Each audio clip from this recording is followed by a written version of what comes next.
We don't need that tunnel vision taking us for a ride. They got tunnel vision, big business on their mind. They got tunnel vision, I think they're going blind. They got tunnel vision. Oh, say no, no, no, no. What'd you say? No, no, no. I can't hear you. No, no, no. One more time. No, no, no. Thank you very much. What about all the pollution? What about all the noise that these trucks are going to actually create for our community? We've got dust, pollution. What a mess.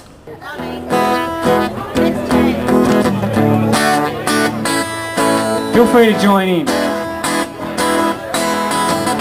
Now, I'd just like to let you know that there are actually two parts to the definition of the word consultation. The first part is to seek information or advice from someone, from stakeholders.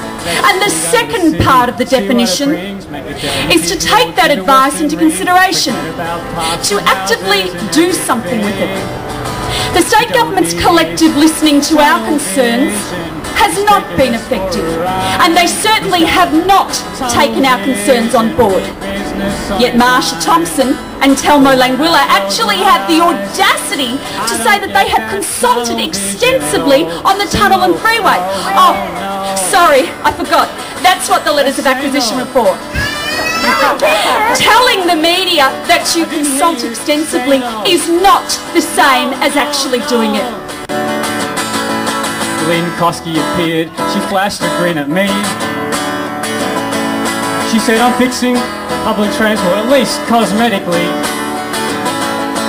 Tim Keller stepped in and said, we need big bucks, let's clear the way for more roads and trucks. I said, Tim and Lynn, we don't give a toss. The government will claim to you that this tunnel is about freight to the port. That's a lie. If you look at their own publicity, this is a brochure put out late last year when the Victorian Transport Plan came out, and I'm sorry you can't see this very well. Here is the artist's impression of this road tunnel. And what you can see is it's full of cars, not trucks. It's not about freight to the port, it's about car commuters coming in from the outer suburbs. And they'll also tell you, oh, it's not about getting people into the city. What do you see at the top of this sign, which I know you can't read from there? It says city. This is the tunnel to the city for the car commuters, because those people in the outer western suburbs have no public transport they can use. And the government doesn't plan to fix this. He's taking us for a ride. He's got tunnel vision, big business on his mind. But when I close my eyes, I don't get that tunnel vision at all. No, no, no. 3 times as many motorways as they plan to build railways. That's the government's idea of balance. Let's stand together. Protect our public spaces. They still don't get it. How do you cut traffic congestion? They think you build more roads. It hasn't worked in any other city anywhere in the world.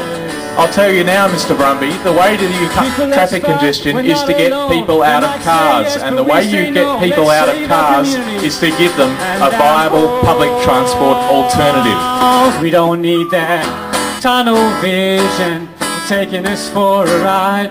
This tunnel, if it gets up, is only the first stage of a massive east-west road tunnel that can only lead to yet more traffic, more people driving, more pollution from petrol, more impact from petrol prices, and more carbon emissions in our city. No, no, no! I didn't hear you! No, no, no! I think we need to say a bit louder. No, no, no! One more time for Mr. Brumby! No, no, no! Thank you very much. Please continue your support for our campaign. Thanks a lot. How can they they promise anyone who will listen that no houses shall be lost due to the tunnel and freeway, yet they can't tell us the route that the tunnel and freeway will take. That defies logic. If the state government is so sure that no houses shall be acquired, then they must know the route.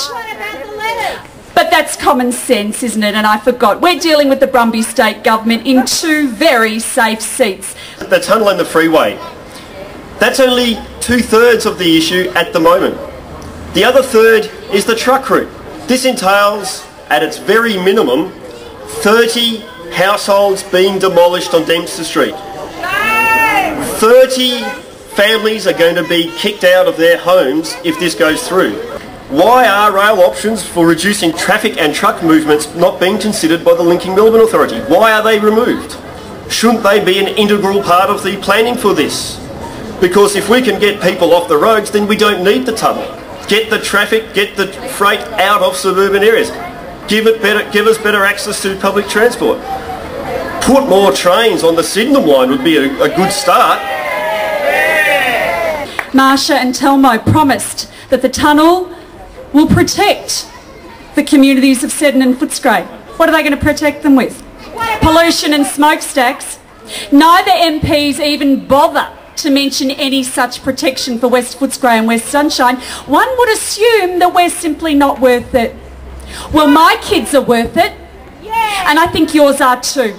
Yes, we're here to fight a crazy tunnel plan. We're here to fight a bloomin' ridiculous elevated freeway.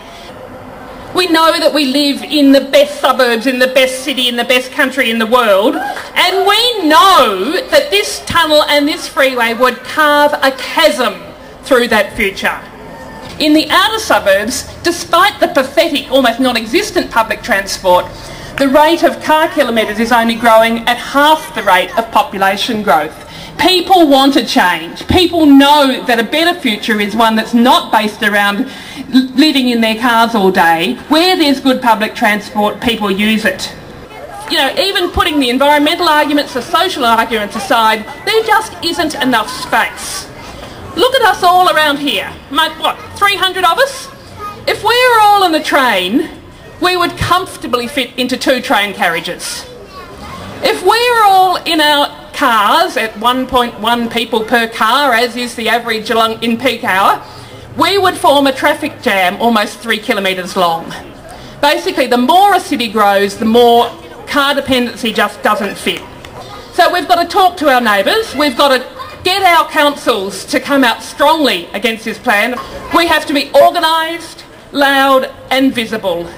It's notable that in fact there is one politician who is here today, and it's Colleen Hartland, the Greens Member of Parliament for the Upper House, Western Metro Upper House. In terms of councillors, I'm an ex-Greens councillor from Maribyrnong. We've got an ex-Greens councillor from Brimbank who should still be their job, Geraldine, over here. People are saying we're in safe Labor seats. These seats aren't as safe as they used to be. The Labor vote in these seats has been dropping over the last 10 years, and the Greens vote has been growing. The Greens vote's going to continue to grow. It'll grow some more.